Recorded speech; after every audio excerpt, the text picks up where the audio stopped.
Okay, hi Jamie. Just remembering things that I have forgotten. I told you about Mr. Wizard and that I was referred by Barb's internist and had his card and everything.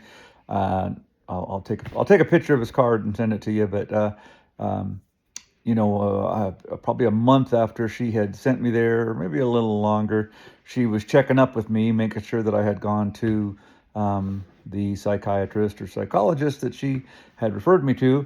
And I said yes, and helped me out a lot. And she goes, "Well, I contacted him, and he said that you hadn't made an appointment." And uh, and so we just double checked on who I went and saw and everything. And I said I used the card that her receptionist gave me, and she'd never heard of the Wizard, and that was just she doesn't know. I think she thought I was lying about her receptionist giving me that card. And anyway, and she talked to the receptionist, and the receptionist said she just gave me the card. So she didn't. It wasn't a plot by her either. So it was just God. It was. I'm sure God wanted me to go there. And let's see, whatever. What else we got here? Um, and I did run through the vision thing again with you. Um, if you said that I was at a draftsman table designing stuff, I can believe that. I don't remember that, but uh, I do. I was in bed when this happened. I'm not sure. Where were you? Did I talk about it in church when you were here? I don't remember. It kind of lives outside of time for me. It could have happened a month ago. It could have happened 20 years ago. So I don't know, or more. But I do remember being in bed with Barb and just laying there. I think Barb dozed off pretty fast. I can fall asleep real fast, but I know I hadn't fallen asleep. I was awake. And first thing was hearing music, kind of light music in the background, and listening to that and trying to, where am I hearing this music from? And it kind of grew in volume, and I realized it wasn't, a neighbor making music or something. It was in the room with me. I don't think there was any singing, unless it was just kind of background chord singing, humming or something. But it was more of a light, just a beautiful, beautiful sound of music around the whole room. Listening to that and probably just trying to decide if I was hearing things or what happened. And then I noticed, from my peripheral in, starting to see things, in the room with me, and kind of cloudy, but it turned into, I was in the picture with it. I couldn't see myself, but it was like I was I was I wasn't I was in it as I was observing it, I guess. I felt like if I turned this way or that way, I would see the sides of it, but I was busy watching what I was seeing, and it was the ocean. Um, it wasn't a flat surface. It didn't seem dangerous. It just how the ocean normally looks when you're in Hawaii or on the coast anywhere. Light caps and some waves and spray coming up, and I could smell the ocean. I could taste the salt water of the ocean. I could feel it splashing on me, and and I was just having a great time. It's like, oh, I'm flying here, just over the tops of the waves, and I could see in the distance land. I could see the shore coming up with trees on it, and um, I would say it would be your neck of the woods, or the Oregon coast, where the trees are just coming up to the little sandy bar, but nice green evergreen trees coming up, and as I reached the trees, I was just clipping the treetops, and I could smell the evergreen, and I could feel the moisture, from almost like a rainforest there. I smell it, and uh, and I was cruising across that, and I was just zooming pretty fast. I was just having a great time, and I don't think I was in control of it. It wasn't like I could dive into the trees and come up. I was on just a plane right over the top of them, and it didn't last very long. And then it was like I was in my neighborhood and just zoomed right into my house, into my upstairs bedroom, where I was at. I saw me in there. And I think it started with me as a child, because I remember feeling guilty about being up there and um, getting into trouble up there, playing with matches or something, and I remember feeling guilty, and I I heard a voice. I assumed it was Jesus, God, and it was Scripture, and it seemed like there was two or three scriptures, but the one I remember was, I can look it up. It had it was a child left to itself. It's going to get in trouble. Basically, that one was, and to kind of just, it was it wasn't, it was to soothe me. It was to help me to realize that it wasn't my fault. And then I wasn't feeling any changes in me personally. I was just an observer, but I saw me change I was now an adult put together human being, but I was the one who had built this person out of just whatever a little kid would do to build an adult, and it was popsicle sticks and erector pieces and gum and screws and just whatever I would normally find and build stuff out of. And so I had the appearance of a fully grown man, but I could tell that I'm the one that put it together, and I had not done a good job, and defective, and I felt bad about that. I didn't feel guilty like I did it's like I did the best I could, but I didn't like what I was seeing. I didn't like the person that I had built. And God said to me that hey, it's not your fault again. You didn't have a father to help you build this, right? And you didn't have any outside instructions or help of any kind. And he said he was going to be my father, and he would build me right. He would make me into the man that I was intended to be, but it would take a while, and it would be painful that he would have to remove one piece at a time that I had put in there and put the right piece back in. And so, and I was encouraged by that. But yes, that's a good idea. And I'm glad he did, but I didn't think it was going to take so long and be so painful. And that was it. That was the end of it. It was, again, I was just watching. I was intently watching and trying to listen to what God was telling me and try to understand what was going on. And I was totally oblivious to that I was in the bedroom, but when it ended, it was gone. I was there, still awake. It wasn't like I woke up. The vision ended, end of the movie, and there I was in my bedroom. No more music, no more smells, just there, and that was it. That's the only vision I've ever had, and that was it. I told you about dreams I've had going to heaven. That was. Definitely a dream, dreams are I had dreams last night were just terrible. I didn't like them at all. I'm having because of my nervous system damage, one of the documented common symptoms of this is having vivid dreams, and I don't like them at all. I'm going to pray. Maybe you can pray for me, and I'm going to pray more as I go to bed that I would have control over my dreams and that they wouldn't just ramble. They're very, like last night, very vivid dreams, very real. They seem very real to me. They're not nightmares per se. I don't feel like it's the devil coming in there and trying to scare me. It's very mundane, ordinary, terrible stuff. Like lost my phone. I couldn't find my phone, and looking for my pockets and looking in bags and found my phone, pull it out. It's like, well, this isn't my phone. It's confused. It's like, it's a phone I've had before, but it's not the one I have now. It's an old flip phone, and I couldn't figure out how to use it. And I was supposed to meet up with Barb, and I couldn't remember how to use the phone or how to listen to voicemail. And it just, I think you can understand.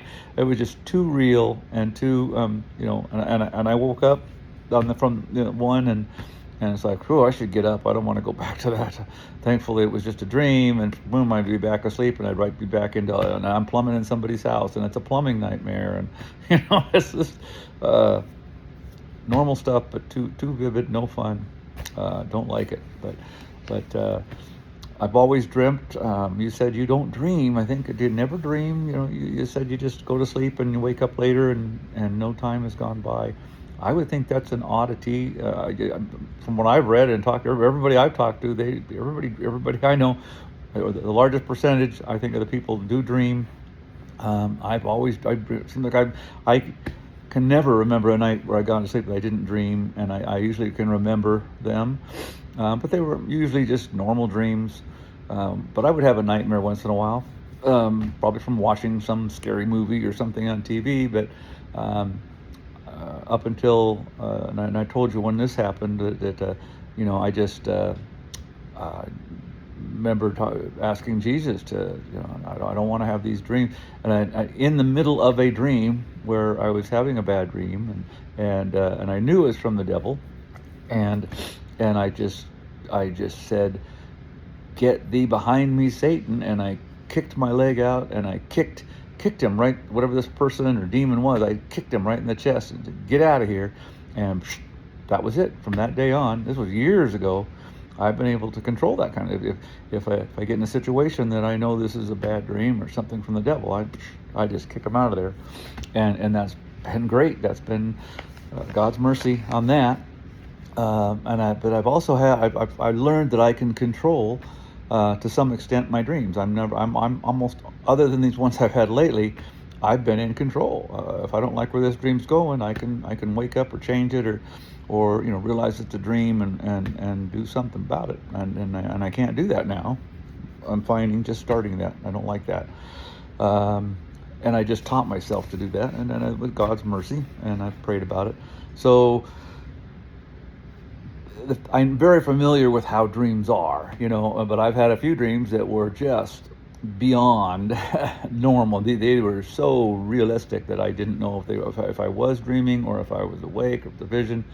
And one of them was where I went to heaven, and I've told you about it. So I just know I was definitely, I had gone to sleep, and I'm in my sleep. I had a dream that was as real as real life, or realer than real life, and I was just found myself not in my bed, but I was in a field of tall grass and beautiful flowers, and I could feel a light wind, and the plants were swaying, and I could smell them, and it was a beautiful place. And all of a sudden, an entity, a being, it looked like a man to me. It wasn't like an angel with wings or anything. It just looked like a normal person. I did get the understanding that this was an emissary. It could have been an angel. It was a person of authority, and they were there to help me, and show me around, And so it went.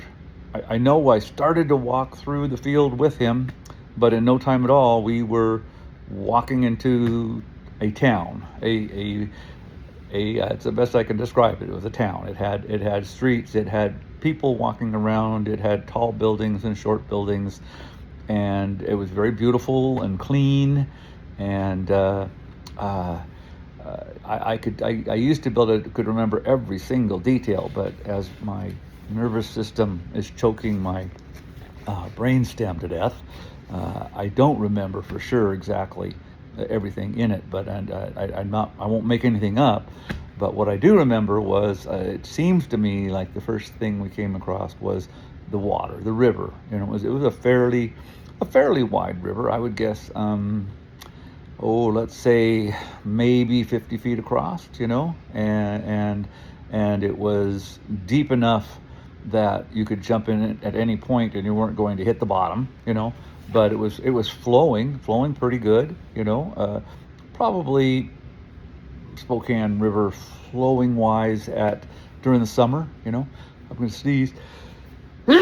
Sorry. But it had a little bit of waves to it. Sorry, I do that a lot. Kind of rolling waves, like you'd want if you went to Silverwood and you were doing the lazy river, but a little bit bigger and better than that. And people were I guess going against the current, you could go either way, but I was impressed by the fact that they could go against the current, and they were coming in the water, out of the water, in the water, like you'd see a dolphin would, and there might even have been dolphins in there too. Seems like there was dolphins and people swimming in there. Well, it just looked like a lot of fun, and I wanted to do it, and the guy said, "Yo, sure, go ahead," and I just jumped in there with my clothes on. I don't remember I know I wasn't naked. I think I would have been embarrassed being naked. It was a dream after all. It wasn't real. So, um, I had my body. It was me, and I might sneeze again. Sorry. Uh, sorry. Um, and so I jumped in, and yeah, and I was like a fish. I was in the water and out of the water, and it was just the perfect temperature. I didn't have to get used to it. It just felt great. Just cool enough to be refreshing, but warm enough so not cold at all.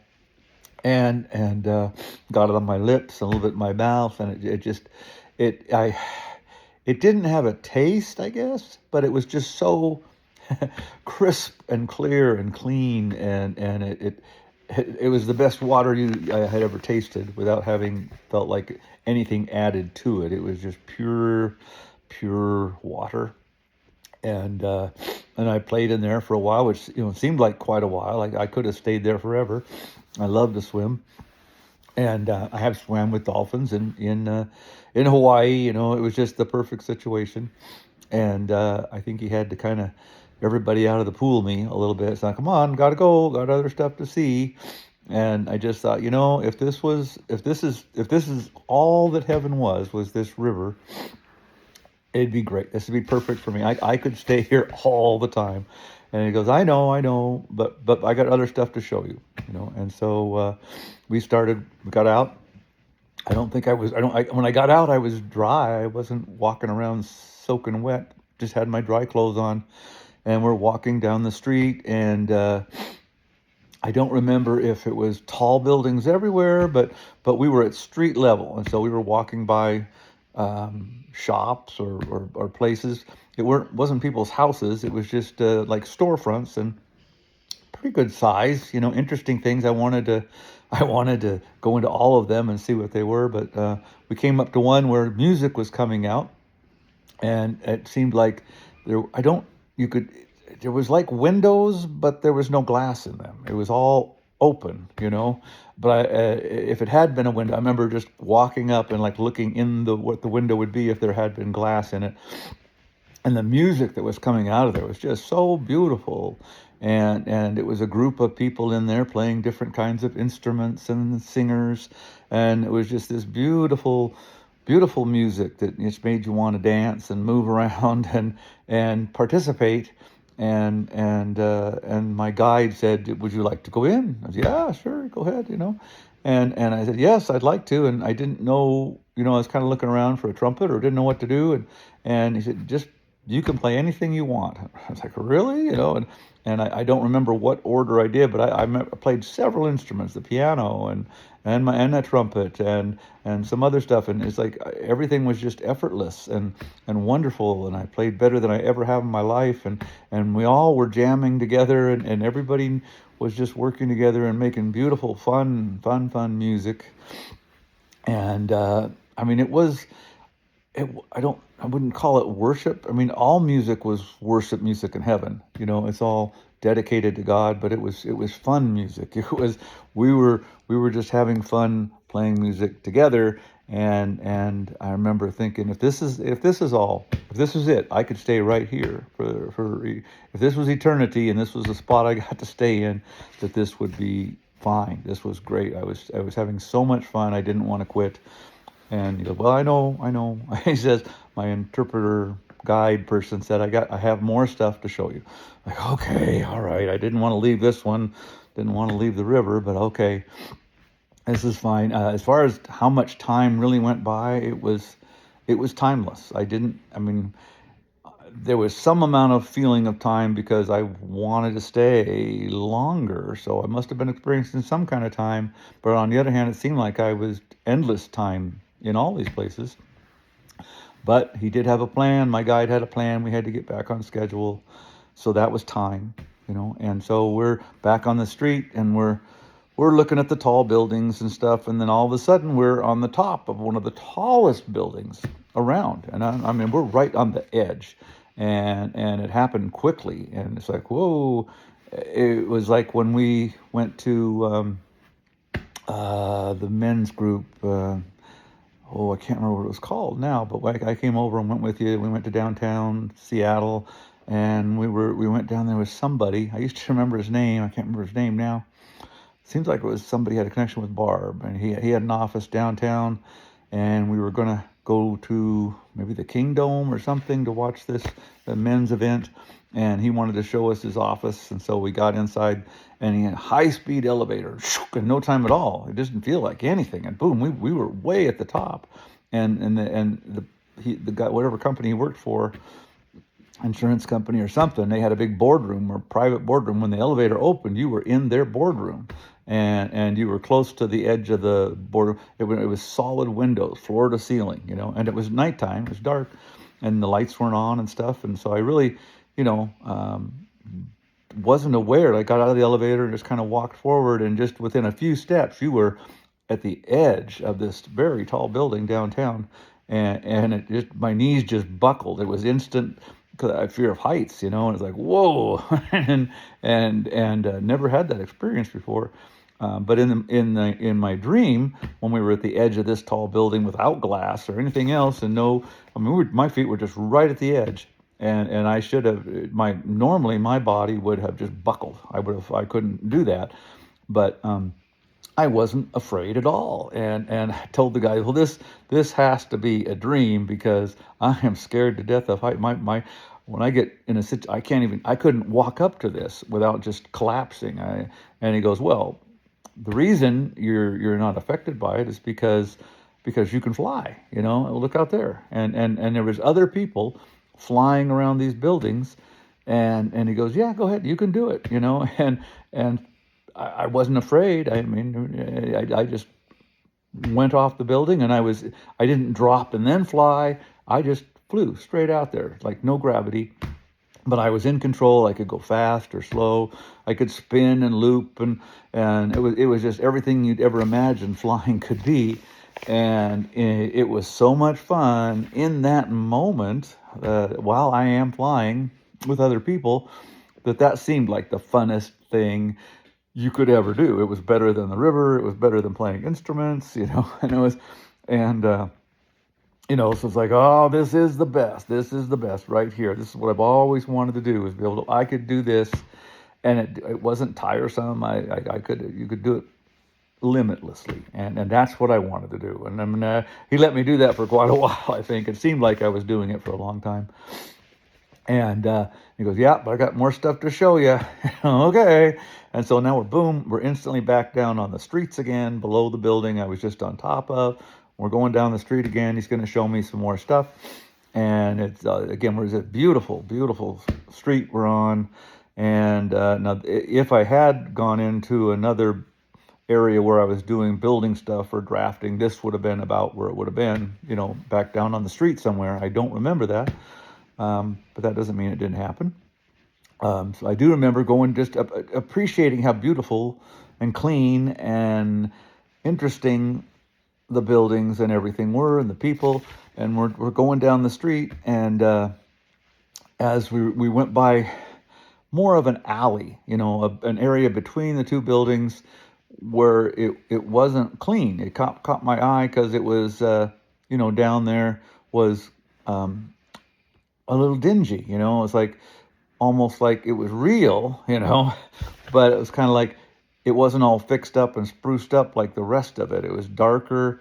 Might have been some trash cans out there. I don't know. I just remember it was odd that it wasn't. It caught my eye and made me look down there because it was different, and then all of a sudden there was people down at the end, walking from one building to the next. So at the end of this long corridor, people were walking by, And I don't remember if Jesus was first and the people following him, or there was people and then Jesus went by. I think it was some people and then Jesus, but Jesus was so much um, more amazing.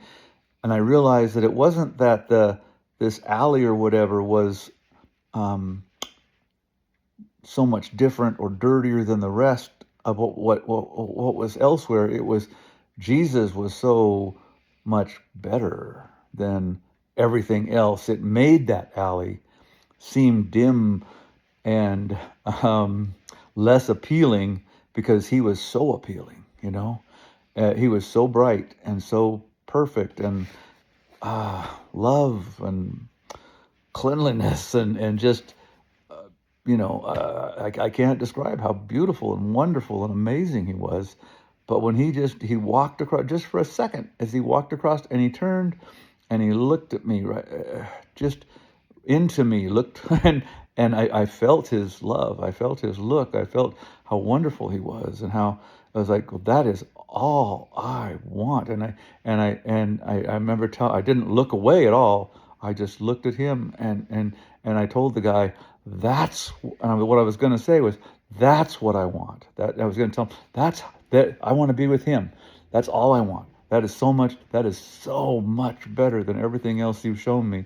It outshines and out realistic everything else, but all I got was, that's what I want. And then I woke up and I was in my bed, and I was so disappointed. I was so happy to have a chance to kind of get some idea of what heaven's going to be like. I know it was a dream. It wasn't really what it's going to be like, but it was a good idea. Gave me a good example. And I was also very sad, because I wanted to go. I saw it. It was there. I wanted to experience what heaven was really going to be like. But we don't get to do that yet. It hasn't entered into the heart of man what God has prepared for me and you and those that love him. And so I got a glimpse of Jesus, a glimpse of heaven, but it wasn't real. But that's the only dream I've had that's been that real, until I had another very similar visit to heaven. And I have I think God let me have this one just to surprise me, or to tweak my mind a little more, maybe, I guess. I had went to sleep, and I haven't had another dream as clear as these two going to heaven. And I was back in the same field. It was the same sky. It was the same smell. It was the same breeze. I knew where I was. And I was right back in that same spot. And I'm ready for my guide to show up and show me something new, And I'm anxious and excited. I'm happy to be back. And I see the grasses move a little bit off to my kind of left side, and towards where the city is. And I thought, well, here comes my guide, I wonder if it's going to be the same one. I wonder if it'll be Jesus this time, But I'm expecting a human-like person to show up and give me some more good news or show me something else. I wasn't expecting at all to have my dog Belle come bounding out, and she was so happy to see me, and I'm happy to see she'd been dead for a long time. And if you asked me, are there going to be dogs in heaven, I said I wouldn't have bet on it. I would have thought, no. Why would we have any animals in heaven? But the Bible is talking, in the millennium, there's animals, and there's some interesting creatures talked about as being in heaven. And so I was just so happy to see her. She was real. She was my dog, and Belle and I had a great relationship. She was the perfect dog. I like the dogs I have now, but Belle we were very attached. We were a team, and it was very hard when she died. It was in the middle of a lot of other things. I think Jeff and Mike had just died, and I was dealing with a lot of stuff and having a hard time. And then that's when Belle died, and I had to take her to the vet and put her down. And it was so hard, and it was a hard experience. And and here she was alive and happy, and she was happy to be with me, and I was happy to be with her, and it was so wonderful. And it only lasted a couple of seconds, and then I was awake. That was the whole dream. The whole dream was coming back up and running into my dog, and I prayed, I asked, well, what is that about, Lord? What is this all about? And I just think it was almost like a joke. It was like, um, he loved me. God loved me so much. He wanted to show me that it's not what I would expect. Heaven is not going to be what we expect. Whether there's dogs there or not there, it's like God is full of surprises, and that was that. And I have had other dreams that have been from God, never that realistic, never that life changing, um, but interesting, huh? So what else we got here? So I got a lot to say about WSU. It'd probably take a whole thing, but that was again, it was a hard time in my life, losing my brothers and my father-in-law, and what I had to deal with Barb's sister and everything, and going into that I was in, and then just you heard everything that happened with District 81 and how weird that was, and then coming to WSU and John Shad assuring me that this is going to be we can't pay you much, but this is going to be a no stress. Here's a good place for you to come and heal up. And it was anything but that. With the people that I worked with were telling me I was stupid every day, and asking John Shad to make them stop, and couldn't I had to be the one to write them up. So many hard things, and I was the enemy of everyone for writing up these guys for telling me I was stupid every day, but after a couple of years, I'm doing pretty good there, and I'd had the testing through Kaiser from diagnosed with severe ADHD and dyslexia, all that stuff, which was a good thing, and I started taking Zoloft for anxiety, and that was a good thing. And I thought I was doing pretty good. I was working on everything, and I told John Shad about it, and I told my supervisors about it, and I could tell they didn't understand, but I said, hey, I have to be honest about this stuff. If I'm gonna get better and do better, I need to be honest about these things, and that's what all of the propaganda from WSU in the state said is, be open and tell people about this stuff and ask for help, and that's the only way you're gonna improve. And so that's what I did, and John Shad was with me on all this and said how interesting it was, and glad I was telling him all about it, until it wasn't, and Stan Lewis, I was stepping on his toes a lot, making him look bad, and Barb had worked for him and had to quit working for him because he made her cry every day. He was a terrible supervisor, still is, still working there, the only one left, and nobody liked Stan, and Stan just rubbed everybody the wrong way, and he didn't like me coming in there and outshining him, and the fact that I was married to Barb, who had to quit working for him because of how he treated her. He was trying to make my life miserable, and I tried talking to him about it in person, and I went to his office, and he just wouldn't listen to anything I had to say. I sent him an email and said, I just don't understand why you don't like me, Stan, and that caused him a lot of trouble. Just his own personal. Nobody ever had to see that. It wasn't. I didn't post it anywhere, but he said I had to come in to John's office the next morning. This was in 2018, just right a few weeks after we buried my mom, and so I had to have this meeting in John's office with him. And I asked Joel Lohr, my supervisor, to come with me, and he said, "I'm not going over there. You did this. You're on your own." But so as I walked over there, Joel had gotten his little golf cart, beat me over there. He lied. He was required to be there, but he lied to me. And so when I get there in John's office, John is in there, Stan is in there, Joel is in there, and they proceed to tell me, all of them, how I'm not normal, and and not in a good way, and I asked John if he believed that too, and John said, yes, you're not normal, and Joel said, I'm not normal. And God just gave me a calmness, and I said, and I just realized, I said, Stan, I said, These are all Christians. Well, I guess Joel might not be a Christian, but John, Shad, and Stan are, say they're Christians. And I said, Stan, I said, God just spoke to me. I said, I understand that what's wrong here is you don't value me. And I explained how, I feel like I brought a lot of value to WSU, and I have a few little things wrong with me that I'm working on, but in your mind, in your opinion, is you don't value me, and he admitted to it. Yeah, I don't. You have to change. You have to stop being who you are. And he made me say out loud. He said he would not let me leave the meeting until I said out loud that I agreed with him and that I am not normal, and I had to sign something, and it was a terrible, terrible thing. And I waited in John's office until Stan and Joel left, and then I told John, I said, this was a terrible thing that you allowed to happen. And I said, I can't leave it alone. I have to report this to HR in Spokane and Pullman, and I have to ask for some protection, some special accommodations. This can't go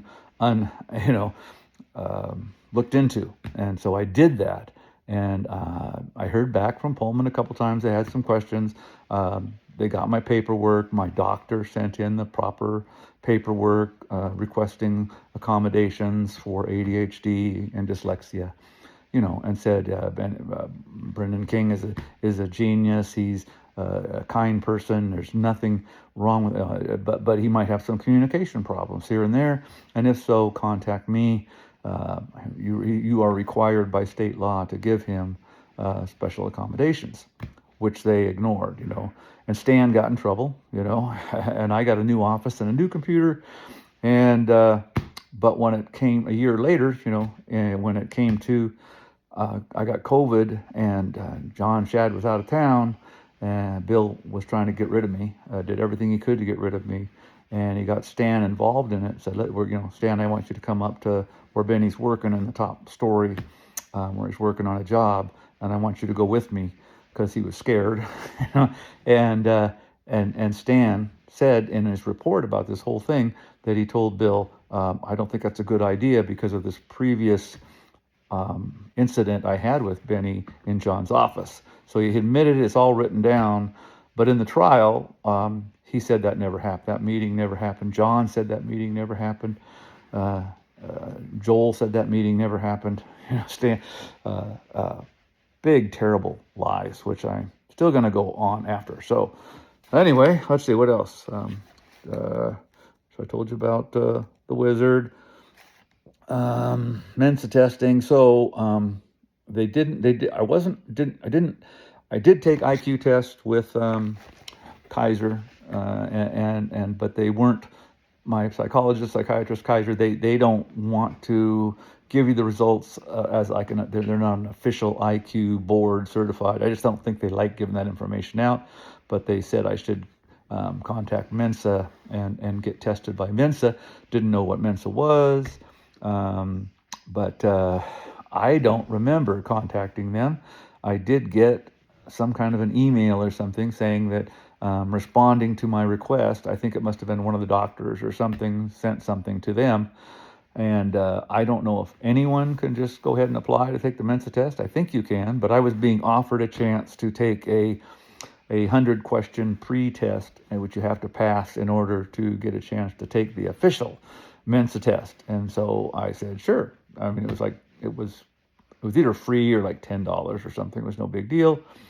And I took that, and it was like other mechanical aptitude tests and IQ tests that I'd taken before that were easy stuff. There was no math in it at all. It was all conceptual type of stuff, gears and follow this, and anyway, I scored. I guess I scored really good on that.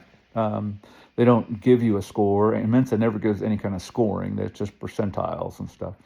But they said that I was in a very high percentile on this 100-question test, and so I qualified to go ahead and take the Mensa IQ test, which I just learned about, and and I said, well, that's okay. They said, well, it comes to town once a year or something like that, and then we'll let you know when the next one's coming. And they did, and they were offering half price sale if you signed up, paid ahead right now if you pay for it in full, because it was I don't know, a couple $100 or something, and so for half price if I signed up ahead of time, I would, next time they came to town, I could take it. But the COVID came to town before they did, and so they I think they skipped a couple years of doing the testing, but then I got a notice saying that they'd started it up again, and they had a place in Spokane that they were doing monitoring, and I could sign up for that, which I did,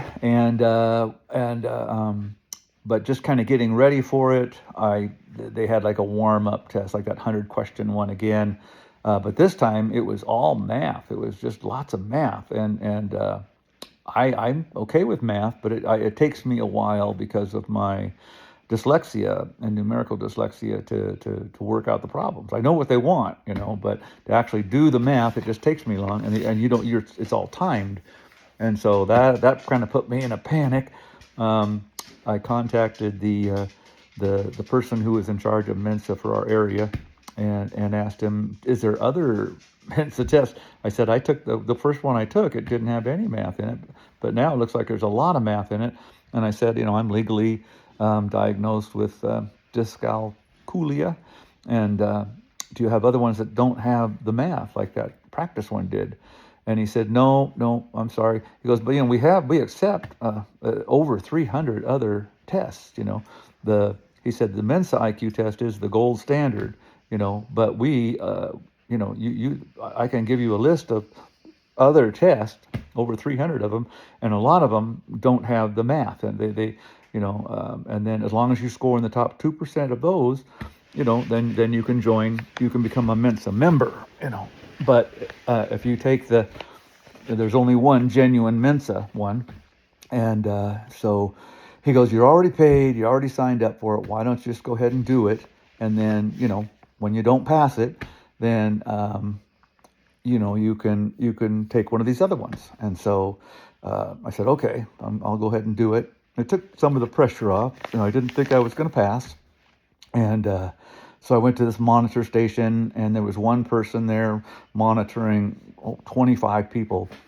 And I think I might have been the only person taking the Mensa test. The rest of most of them were teachers, and they have to go in every year and do continuing education and testing and stuff. And so they were there for their teacher certificates, and I was doing my Mensa test. And they put me in a room by myself, and there was a standalone PC in there, and a keyboard and that kind of stuff. And I think there was another, like maybe two different computers. I was the only one in the room, but it was set up for maybe two people to be in there. And they take away, they give you a piece of paper and a pencil, no calculators, that kind of stuff. But there's all kinds of things were plugged into this kind of a round outlet box. Everything's plugged into this one thing, and it was like right underneath my desk. It wasn't supposed to be there, but it was, and I didn't look at it or know it was there. It was just down there with all these things plugged into it. And so I start taking the test, and right away it's math, and I knew what they were looking for. I knew how to get there, but to actually do the math, it just takes me a while. And so I don't even think I got halfway through the first section of math, and time's up. And I got right answers, but I only answered a quarter of the questions. So now I'm starting to be unnerved about it, and they move into the next section. It's not really supposed to be. It's more logic than math, but it's all math. Oh no, so same type of thing. And I'm squirming by now. I'm moving my feet around. I'm nervous. I'm being ADHD, and I bump this little cord, this little patch cord with all these things plugged into it, and everything goes dead. Computers go dead. Everything goes dead, and this is all monitored. And once things get shut off, it just doesn't come. I plugged it back in, but it doesn't come back up. Go see your monitor if you have any problems. So I go out to see the monitor, and there's two people in front of me, and I was only given an hour to do all these questions in this test, and my clock is running, and so I'm trying to get her attention. She's busy. Well, just a minute, I'm helping these other people.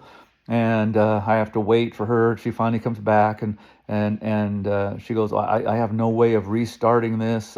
All I can do is you'll just have to pick it up, where it left off. Given, so it's already decided that I didn't answer so many sections, and now the test is almost over. I've only got like 2 sections left, so I only completed a tiny bit of the thing, and that was all she was allowed to do. And she's not an official Mensa employee, and so she's I can't. You'd have to contact Mensa to see if they'd let you try it again or something. And they sent me a notification in the mail saying I did not pass my test, which was, I figured it didn't take long at all. Like just a couple days later, you got a notification saying, I'm sorry, you didn't pass. But I did contact the person in charge that I'd contacted before, told them what happened, and they said, well, we don't, we have never let anybody retake the test. You get one chance in your life. You can't go back and take it again because it gives you an unfair advantage over other people. And he goes, but because of COVID and us, this isn't our normal way of doing things, and this was a private contractor we hired to run the tests and everything, and that this shouldn't have happened. It shouldn't have been able to happen. So we're going to let you take it again. So and I went back into it, knowing there's no way I can really do the math. I know how to do the math, but if I just actually put it down and run through the equations and make sure I've got the right answer, I won't have time. I said, the only way I could do this is just go with my gut. Look at the question, forget trying to figure out the math. It's A, B, C, D. Which one do I think is the right one? Just going with my gut. And then I wasn't planning on passing it that way, but at least I wouldn't get docked for not finishing the test. So I just did that all the way through. I got done in plenty of time. Didn't go back and check my answers. I just went with my gut responses and took the test, and that was it. And a few days went by and I didn't get my notice, and like last time, right away. And I think I waited several weeks maybe, and I thought, well, I guess I want to contact him just so I'm not looking for this in the mail all the time, and did not expect I had passed it. I just was wanting to know for sure that I didn't, so I could start looking at some other tests to take.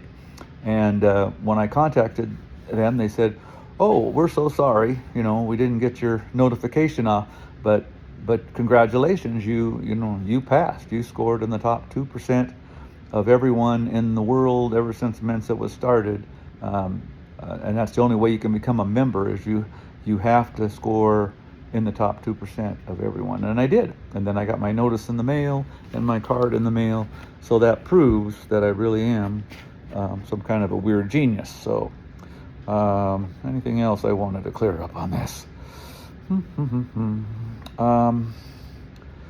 Anyway, all the stuff I went through, since in the last, 10 years, there's been a lot of hard stuff.